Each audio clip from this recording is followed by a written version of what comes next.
Hello student, good morning. Today I will explain you problem number 3 related to accounting for liquidation of company. Sundar Limited, Surat, went into voluntary liquidation on 31st March 2020 when its balance sheet was as under. Balance sheet as on 31st March 2020, liabilities and assets. Liability side, share capital 2005% preference shares of rupees 100 each, 2 lakh, and 2500 equity shares of rupees 100 each, 2,50,000. 6% debenture 50,000, in bracket floating charge on all assets. Sundry debt creditors 1,05,000. Asset side देखो, plant and machinery 2,80,000, stock 1,30,000, debtors 1,20,000, cash at bank 52,000, and profit and loss 23,000. Balance sheet total is 6,05,000. Okay.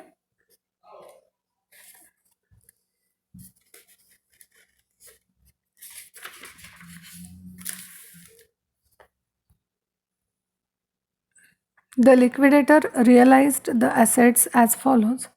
First adjustment is plant and machinery rupees 2 lakh, stock 80,000 and debtors 1 lakh. मतलब plant and machinery realise हो गई है 2 लाख को, stock 80,000 को and debtors 1 lakh. Okay.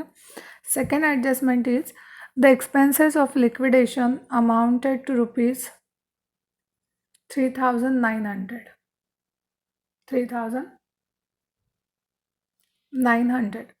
Third one is the liquidator's remuneration was fixed at 2% on sale proceeds and 2% on amount distributed to unsecured creditors.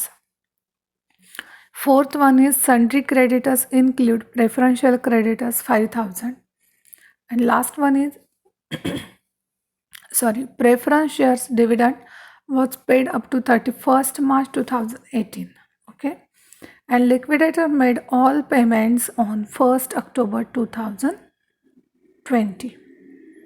से यहाँ पे देखो as it is balance sheet mention की है जिसमें शेयर्स है एंड बाकी एसेट्स है, क्रेडिटर्स है, all things are included in balance sheet. Okay. Then first adjustment is related to realization. Okay. Second adjustment is related to liquidation expenses, means the expenses of liquidation amounted to dietary. Okay. Third one जो है उसमें क्या बताया है कि जो liquidators का remuneration है वो फिक्स है 2% ऑन सेल प्रोसीड्स.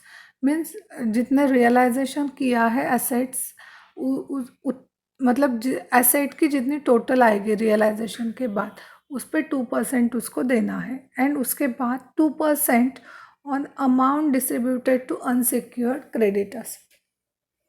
उसके बाद अनसिक्योर्ड क्रेडिटर्स को जितने भी अमाउंट हमने दी है उसके ऊपर 2% निकालना है. ओके. देन जो हमारे सन्ट्री क्रेडिटर्स है उसमें 5,000 जो है वो है प्रेफरेंशियल क्रेडिटर्स के. तो हमें क्या करना है, जब हम स्टेटमेंट ऑफ अफेयर्स बनाएंगे दैट टाइम 5,000 जो है वो एज अ प्रेफरेंशियल क्रेडिटर्स करके दिखाना है और 1 लाख हमें क्या करके दिखाना है, क्रेडिटर्स करके दिखाना है. ओके. और जो बाकी का जो सब पेमेंट है वो कब किया है, 1 अक्टूबर 2020 को. और हमारी ओपनिंग डेट जो होती है वो है 1 अप्रैल, क्योंकि लास्ट डेट है 31 मार्च 2020. तो जो भी कैलकुलेशन होगा, फॉर एग्जांपल यहाँ पे शेयर्स डिविडेंड है तो हम क्या करेंगे, अप्रैल से अक्टूबर तक काउंट करेंगे. अप्रैल, मई, जून, जुलाई, अगस्त, सितंबर, 6 महीने का डिविडेंड होगा वो हम दे देंगे. ओके. अगर हमारे पास पैसे है तो मतलब प्रेफरेंस शेयर होल्डर तक हमने पेमेंट किया, उसके बाद अगर हमारे पास कुछ अमाउंट रिमेनिंग है तो फर्स्ट हम क्या करेंगे, जो लास्ट एडजस्टमेंट है देखो, preference shares dividend was paid, मतलब प्रेफरेंस शेयर का है इसलिए हम क्या करेंगे वो दे देंगे. बट अगर यहाँ इक्विटी शेयर होल्डर का रहता तो हम क्या करते, पहले हम प्रेफरेंस शेयर होल्डर का सब पेमेंट कर देते, अगर कुछ बाकी बचता है तो हम इक्विटी शेयर होल्डर को दे देते. ओके. चलो यहाँ तक समझ में आ गया आपको एडजस्टमेंट है और बाकी के जो भी पॉइंट्स है वो। चलो नेक्स्ट पॉइंट, अब हम क्या करते हैं, प्रॉब्लम सॉल्व करते हैं। ओके, तो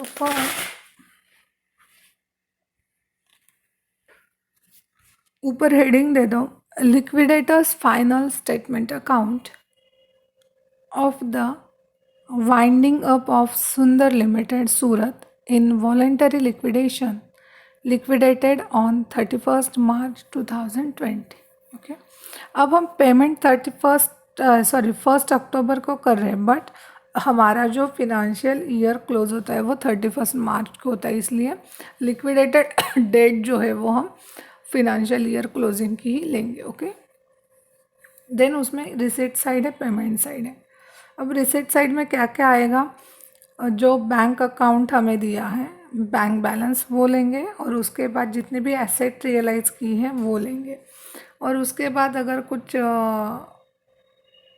शेयर्स का पेमेंट आने वाला है तो वो भी हम ले सकते हैं, पर यहाँ पे नहीं है इसलिए हम नहीं लेंगे। ओके, तो first of all receipt side के मतलब रिसीट साइड होती है, उसमें 2 कॉलम होंगे हमारे, estimated value and value realized. Value realized means जो एडजस्टमेंट में अमाउंट आती है वो हम वहाँ पे मेंशन करेंगे, और एस्टिमेटेड वैल्यू में जो ओल्ड बैलेंस शीट है उसके हम अमाउंट मेंशन करेंगे। ओके, सिंपल टेक्निक है ये, ताकि आप लोग कंफ्यूज ना हो सके। फिर से बताती हूँ, एस्टिमेटेड वैल्यू मीन्स जो बैलेंस शीट होती है, ओल्ड बैलेंस शीट, उसमें जो अमाउंट होती है वो लेना है, और वैल्यू रियलाइज्ड मतलब एडजस्टमेंट में जितने भी अमाउंट है वो लेंगे। ओके, तो first opening balance at bank, मतलब बैंक और कैश रियलाइज नहीं हो सकती, इसलिए हम क्या करते हैं, एज इट इज़ उसकी अमाउंट ले लेंगे। ओके,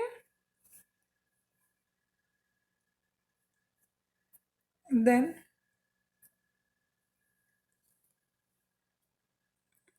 52,000 उसके बाद to amount realized on sale of assets heading देंगे। आप देख रहे हो ना रिसीट साइड को। Second point, to amount realized on sale of asset. Okay, तो उसमें क्या है, फर्स्ट प्लांट एंड मशीनरी है।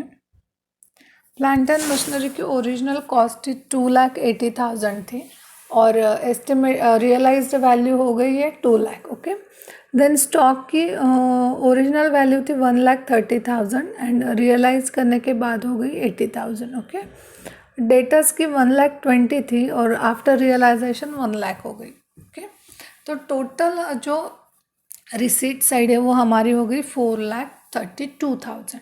कितनी हो गई, 4,32,000। अब आप लोग क्या करोगे, जब वीडियो लिसन करने वाले हो या देखने वाले हो, दैट टाइम जब रिसीट साइड कंप्लीट होगी तो आप कैलसी पे उसकी अमाउंट लोगे, 4,32,000। ओके, अब इसके बाद हम क्या करेंगे, 1 बाय 1 पेमेंट करते जाएंगे। ओके, तो फर्स्ट हमारा क्या है, पेमेंट साइड देखो, by liquidator remuneration, by liquidator's remuneration. Okay, तो अब जो रेमुनरेशन था लिक्विडेटर का वो कैसे दिया है हमने, फर्स्ट तो 2% किसके ऊपर है, जितने भी एसेट हमने रियलाइज की है उसके ऊपर।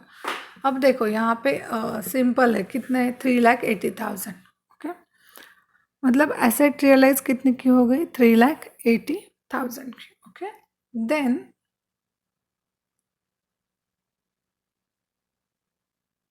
2% उसके थे प्रेफरेंशियल क्रेडिटर्स के ऊपर, मतलब जो हमारे अनसिक्योर हमारे क्रेडिटर्स थे उसमें 5,000 इंक्लूड थे प्रेफरेंशियल क्रेडिटर्स के, इसलिए वहाँ पे हमने लिया है। आप देखो ब्रैकेट में, प्रेफरेंशियल क्रेडिटर्स 2% ऑफ ₹5,000। अब ये 5,000 कहाँ से आए, तो ध्यान से सुनो, बैलेंस शीट देखो आप लोग, बैलेंस शीट देखिए, बैलेंस शीट में क्रेडिटर्स करके एक पॉइंट है। बैलेंस शीट में क्या है, credit sundry creditors 1,05,000, sundry creditors 1,05,000 है उसमें।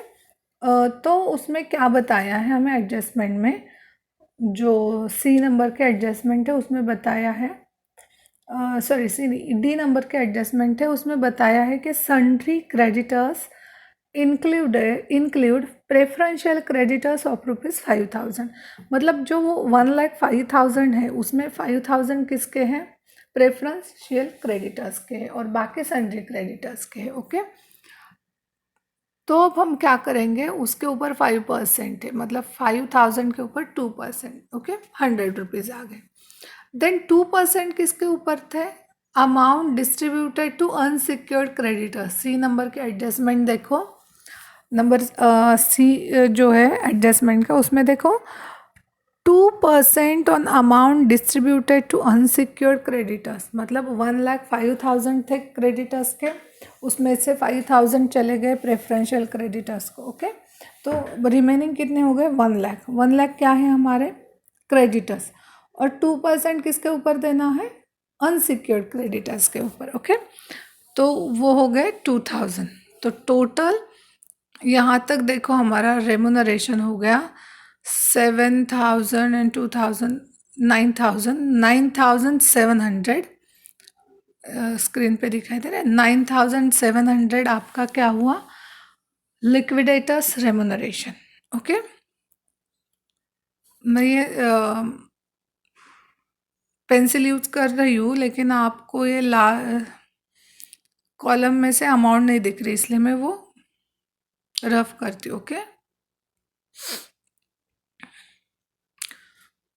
अब देखो हमने क्या क्या 4,32,000 माइनस 9,700 हमने कैलसी पे करके रखा। ओके, हमारे पास और भी अमाउंट बाकी है, ठीक है, ताकि हम बाकी के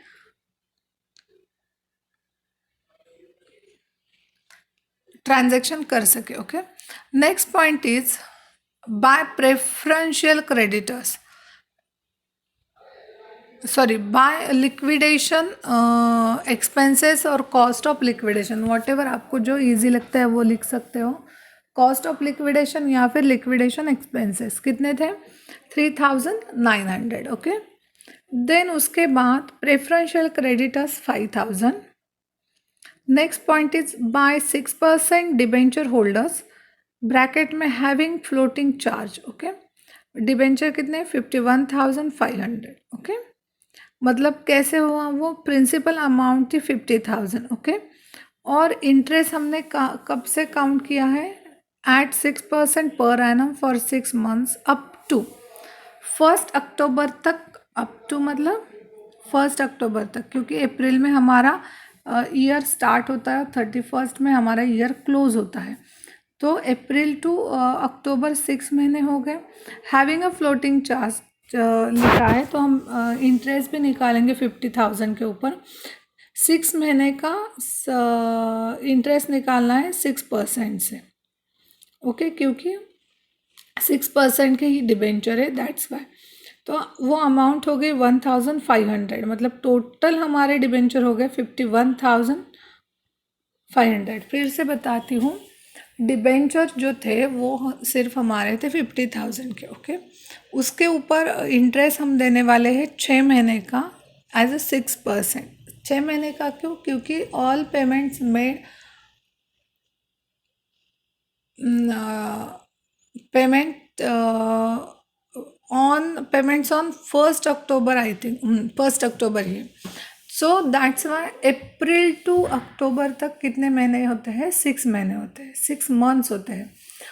तो इसलिए 6 मंथ्स का ही हमें इंटरेस्ट कैलकुलेट करना है, मतलब 6% से 6 मंथ्स तक। मतलब हम कैसे लिखेंगे, 50,000 into 6 divided by 100 into 6 divided by 12 percentage and months. Okay, तो टोटल डिबेंचर होल्डर हो गए 50,000 प्रिंसिपल एंड 1,500 इंटरेस्ट, तो टोटल हो गए 51,500। Okay, next point is by unsecure creditor 1,00,000।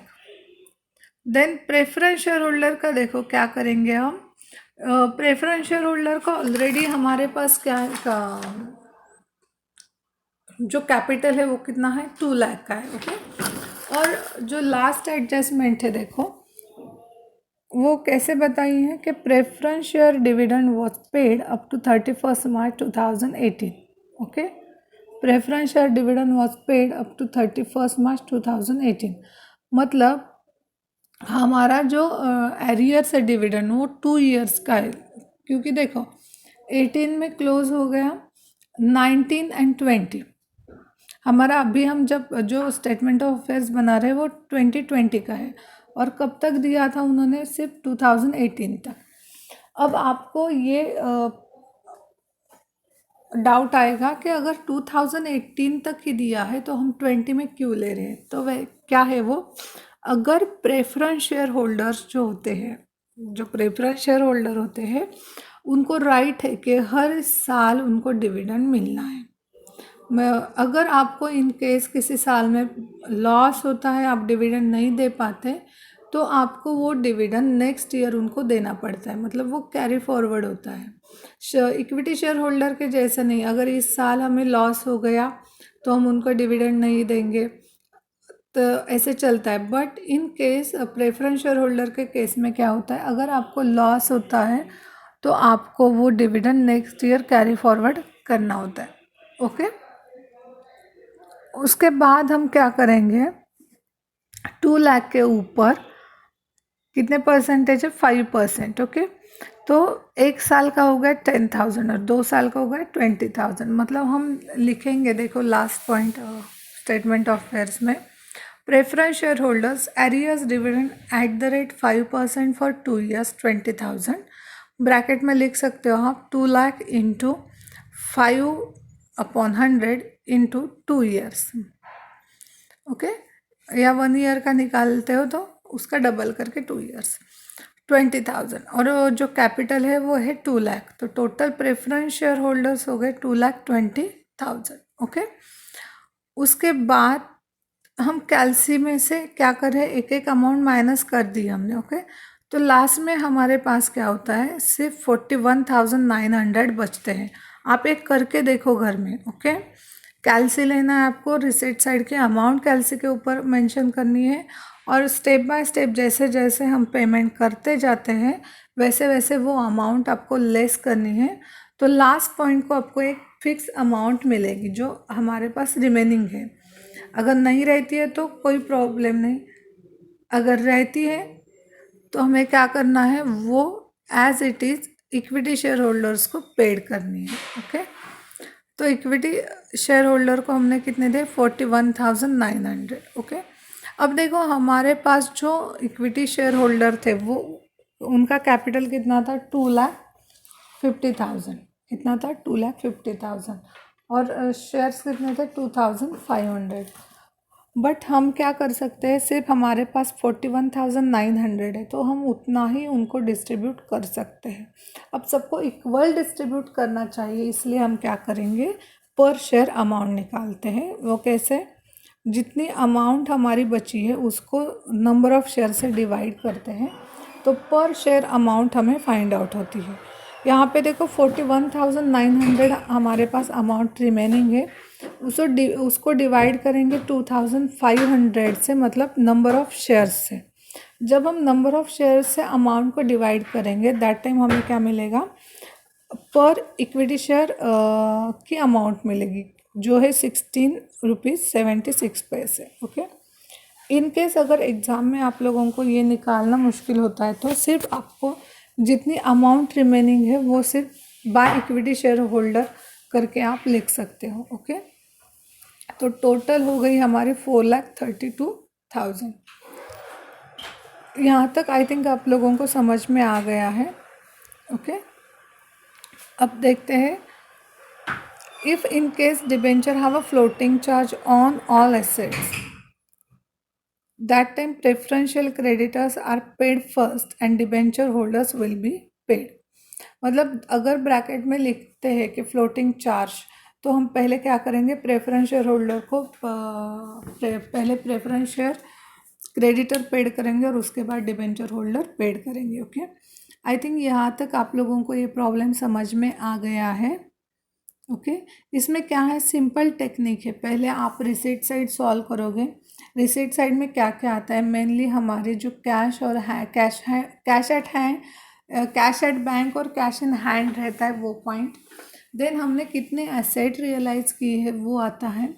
In case अगर हमारे शेयर कैपिटल पूरे के पूरे हमें नहीं मिले हैं तो उनसे कॉल करके हम ले सकते हैं। देन इन केस अगर हमने कोई एसेट मॉर्गेज रखी है और वो मॉर्गेज मतलब लोन से ज़्यादा मॉर्गेज है और लोन क्लियर हो गया है तो जो एक्स्ट्रा अमाउंट रहेगी वो हमें मिलती है रिसीट साइड को। ओके इतने ही पॉइंट्स वहाँ पे आते हैं।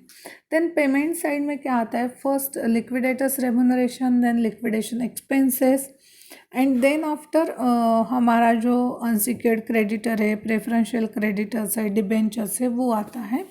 एंड उसके बाद हम प्रेफरेंस शेयर होल्डर्स को पेमेंट करते हैं और लास्ट में अगर कुछ बचता है तो इक्विटी शेयर होल्डर्स को देते हैं। ओके आई थिंक ये आपको समझ में आ गया है।